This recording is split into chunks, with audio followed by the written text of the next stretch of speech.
Swayam Prabha. Digital India. Educated India.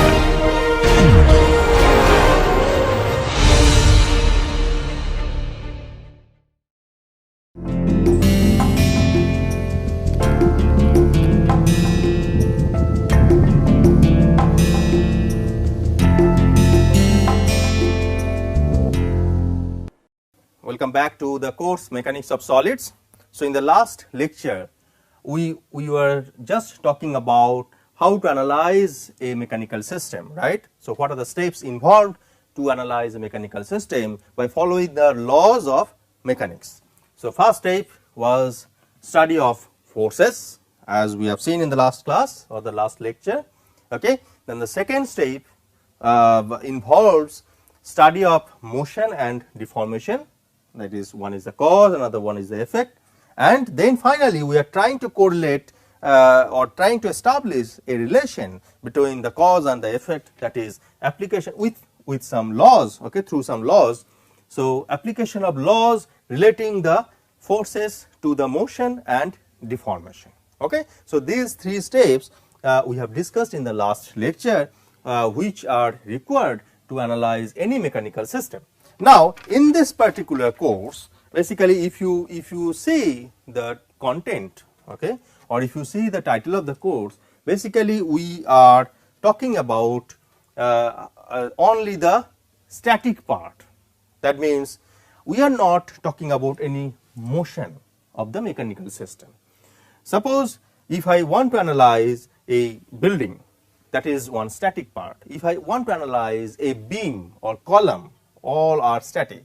If I want to analyze a particular machine which is not moving, okay, so these are static system, and we want to analyze those systems in this particular course. We are not talking about, or we are not interested to talk about the motion of the mechanical system, okay, when it is in motion. So, in this particular course we will be analyzing the system by following these steps, like first one is study of forces, then in the second step study of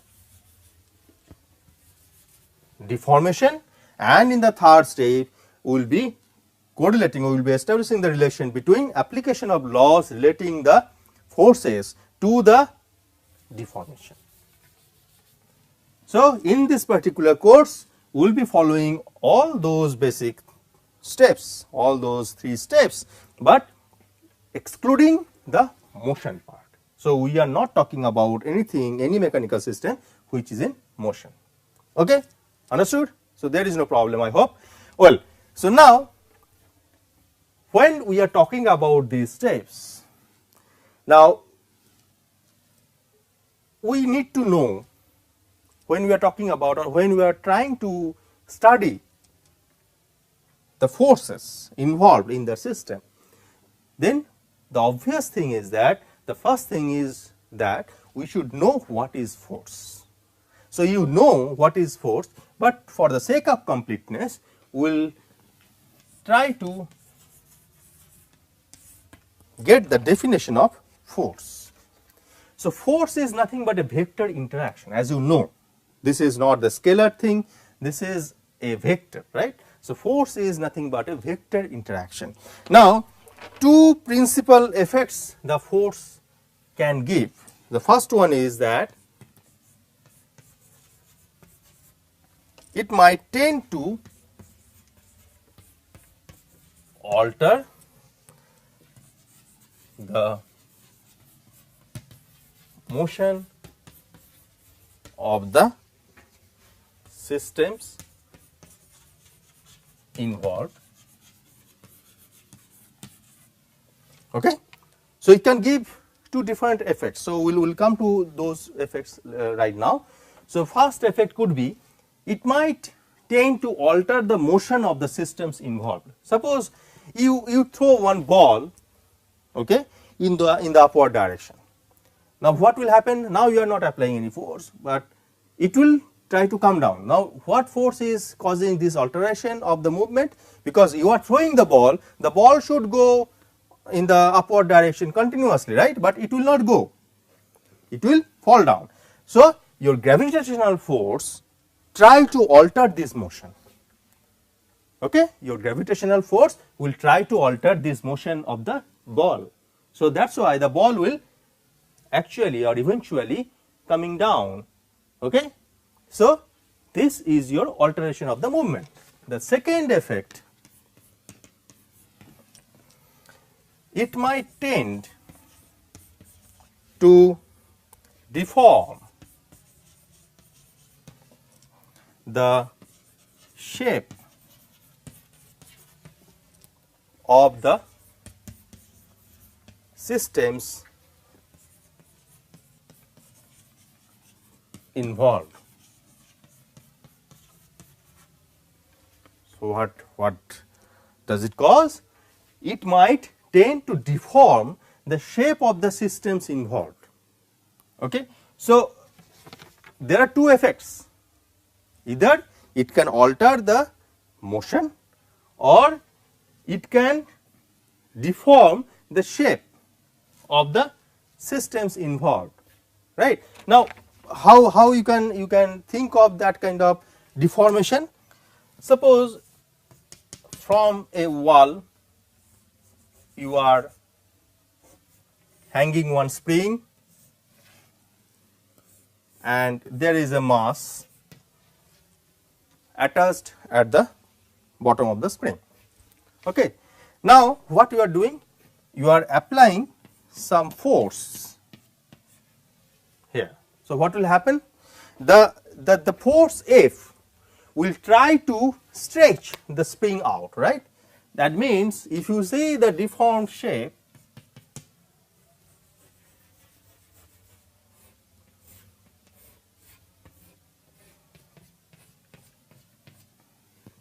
so this might be the deformed shape.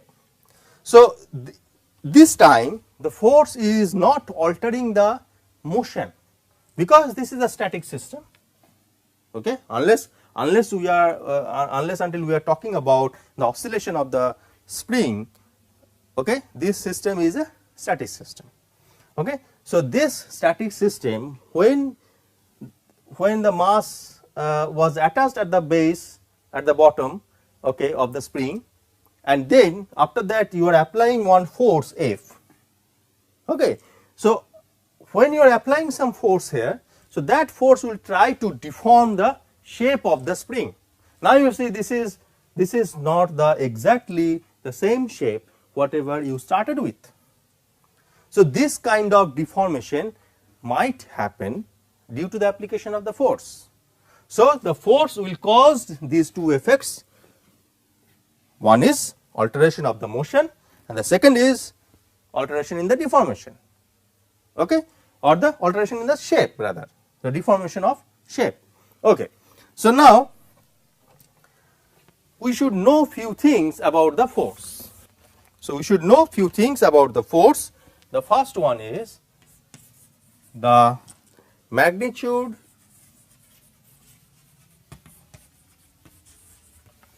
of a force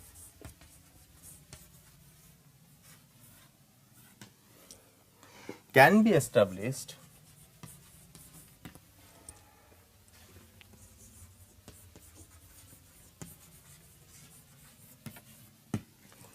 in terms of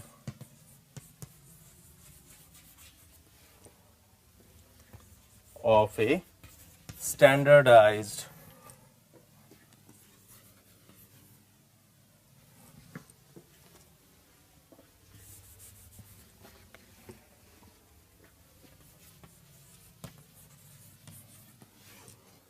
experiment.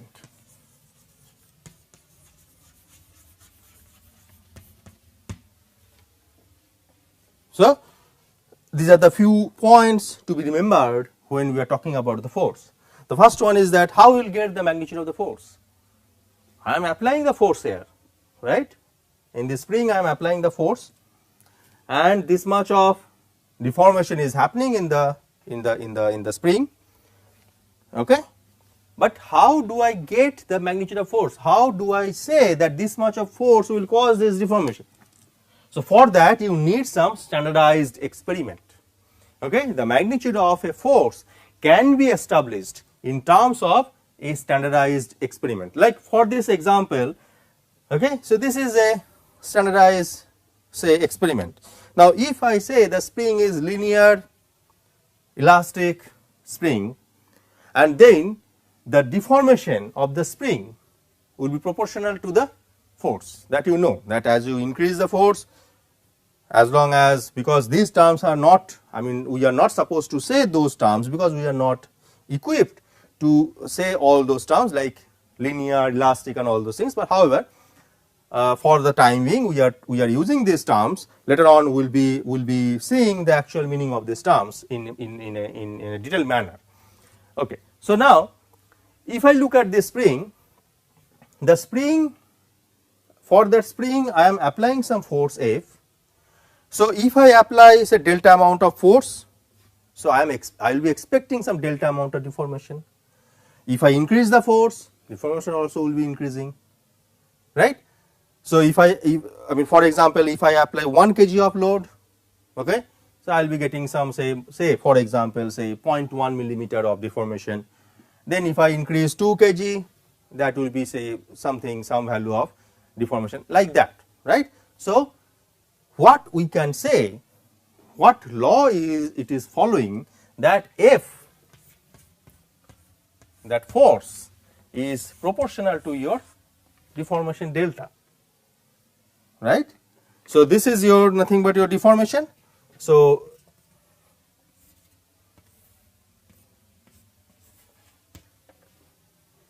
this much is your deformation. Okay. So, originally it was here, now it has gone up to this position for the application of load F. Now, F is proportional to delta, directly proportional to delta. So, we can write F is equal to some constant, okay, some constant into delta, and this is known as spring constant.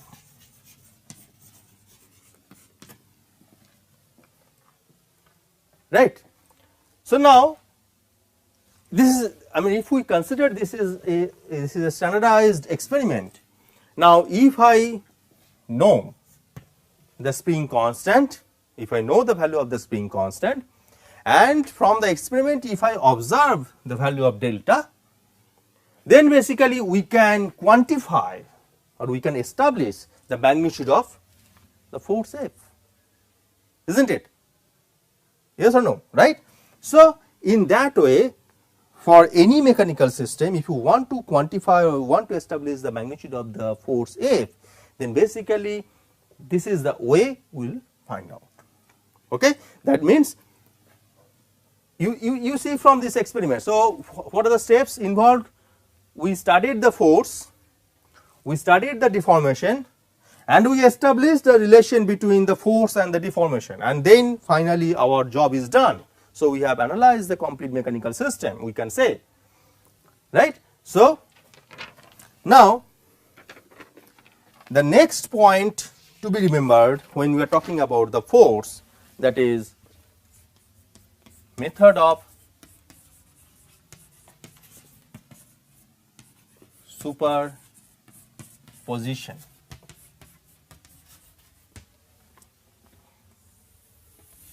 So, method of superposition is valid till we are talking about the linear elastic system. Okay.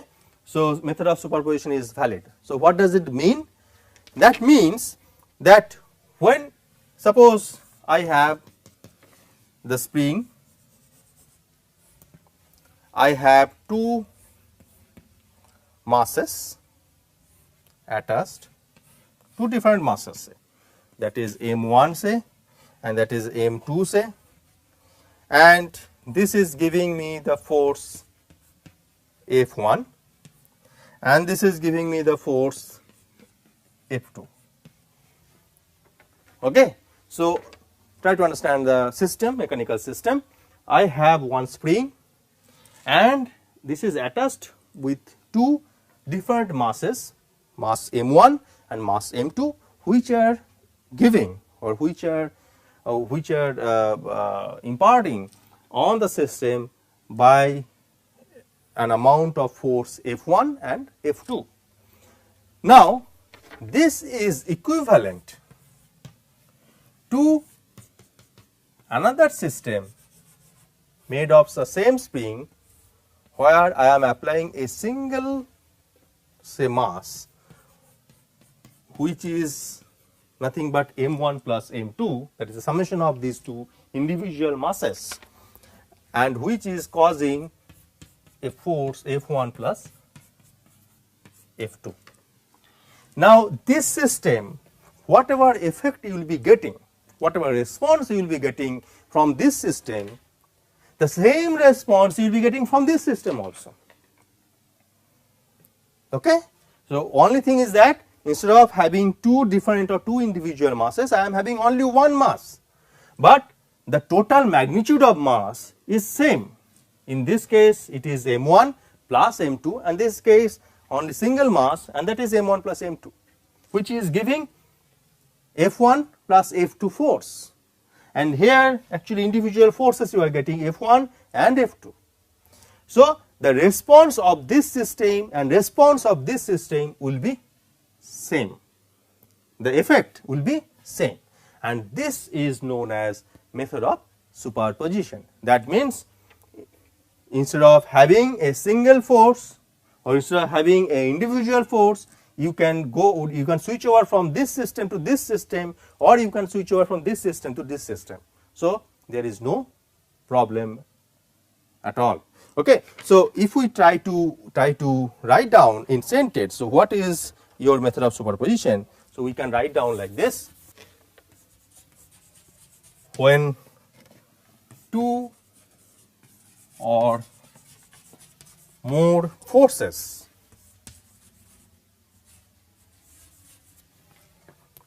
act simultaneously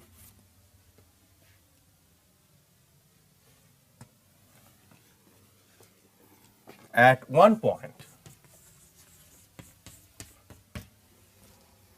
the effect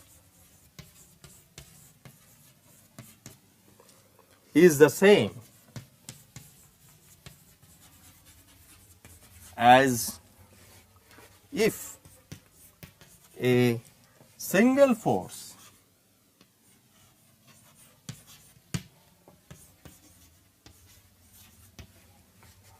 equal to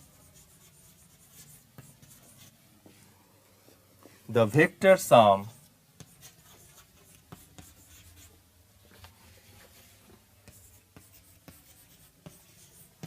of the individual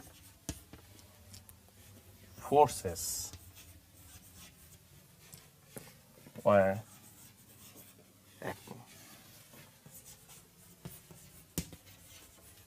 So, what does it say? It says that when two or more forces like F1 and F2 act simultaneously. So, it has to act, I mean they have to act simultaneously, they have to be applied simultaneously. Okay? At one point, please try to understand, at one point, that means the point of application of that force, we will come to that point, one point of application of that force will be same. Okay.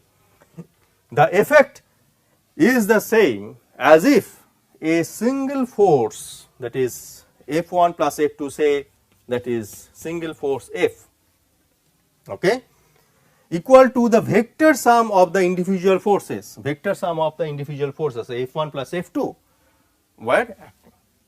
Okay. So, this is known as method of superposition, and you will appreciate later on that this method is very, very handy and very, very helpful, okay, and very, very important to analyze the system when you are having very complicated system. So, you can say you have say n number of forces, okay, and if you think that if you consider n number of simultaneous force at the same time, okay, then basically your system may get complicated. So, what you can do, you can use or you can apply individual forces and you can get the response, and you can add the response together later on to get the total response obtained from the complete simultaneous force system, right. So, this method is known as method of superposition. We will use this method later on, and you will appreciate this method is very, very handy. Now, the third point is point of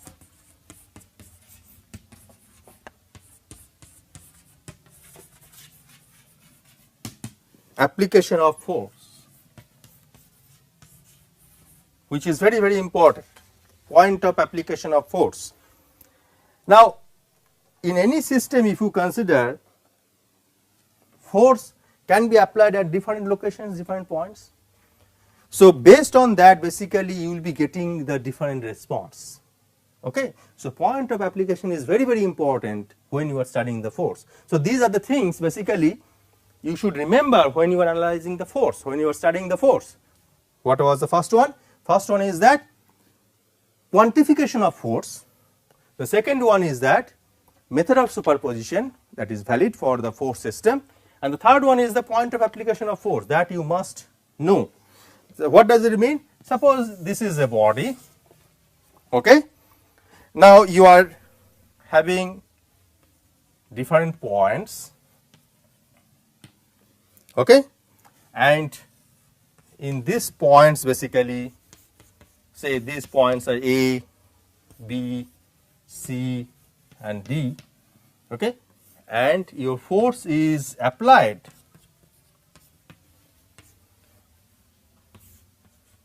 at these points.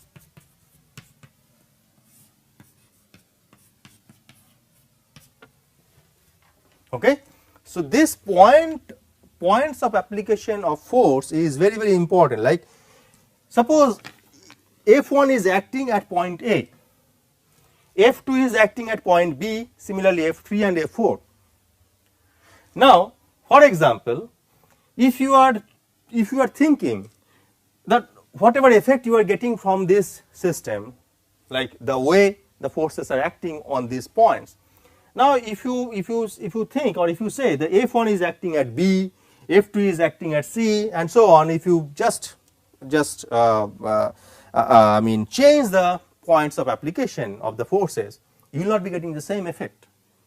So, points of applications, when you are studying the force, the point of application must be known, otherwise you will not be getting the same effect or the same response from the system. Okay. So, now we will talk about the next thing is that moment, that is another effect due to the application of force, that is called moment. Okay. So, if you look at this figure, in this figure this force F, in this figure this force F, okay, is acting along the line of action AB. This is the line of action, okay. Along that line of action this F is acting, and the point of application of this force is P. As we just saw on the board, that point of application is very, very important. So, the line of action is very important, and at the same time the point of application of the load is also important. So, this force F is acting on point P, okay, along the line of action AB. Now, this O is another point on the space, whatever is shown here. So, on that particular space, the O is any arbitrary fixed points, okay. So, that point is fixed. Now, if I want to calculate the moment, so moment will be the vector cross product of, R vector and force vector. What is R vector? R vector is the displacement vector, okay. So, R vector is the displacement vector. If you look at this figure, this is your R. So, from O, this displacement vector between point O and P. So, now you understand the importance of the point of application. So, if you do not know the point of application, then basically your displacement vector cannot be established. So, once you know the point of application, then only you can establish the displacement vector. So, this point P and O, in between that, whatever displacement vector you are getting, that is nothing but your R. So, the vector cross product of displacement vector R and force vector F will give you the moment of force F, okay, and that will be acting normal to the plane, whatever plane we are showing here, normal to the plane, okay, and that will basically follow the right hand thumb rule. That means if this is the direction, so this is your direction, say if this is the plane on which the force is acting, the moment will be in this direction, okay. So, this is your right hand thumb rule. So, this is the direction of your moment. This will give you some rotation, the moment will give you the rotation, right, okay. Now, okay. So, from the vector algebra, if you recall your vector algebra from the mathematics, what we can write for this moment? So, moment, I can, if I want to find out the magnitude of moment, so basically I can write, so this is your R cross F, and the magnitude is nothing but magnitude of R, magnitude of F, sin theta. What is theta? If you come back to this figure, this is your theta, right. So, this is the angle between R vector and your force vector. This is the angle between your R vector and force vector. So, this is your force vector, and if you extend this R vector, so this is your angle theta, okay. So, this will give you the magnitude of moment. Now, if you look at this, expression, okay, the moment of a force at a given point, so moment of a force at a given point, say at a given point means say O, the moment of a force F at a given point O, okay, is invariant under the operation of sliding the force along the line of action. What does it mean? Now, this force, this is the force vector along the line of action AB. Now, if you slide the force vector along the line AB, I mean from A to B, wherever you slide, and if you want to find out the moment with respect to point O, there is no problem, it will be always remaining same, because the force vector, the magnitude of force vector is not changing. What are the things are changing? The displacement vector and your angle between the displacement vector and the force vector. So, these two things are changing, and because of this change, you are, I mean, if both the things are changing, okay, and therefore, ultimately you will be getting this moment is same. So, as long as you slide the force along the same line of action with respect to some fixed point on the space, okay, you will be getting the same amount of moment. If it is so, then why should we not take some advantage of defining the displacement vector in such a way that we will be getting this thing very easily. Now, what we can get from here? So, moment of force, so moment of F about the fixed point O can be rewritten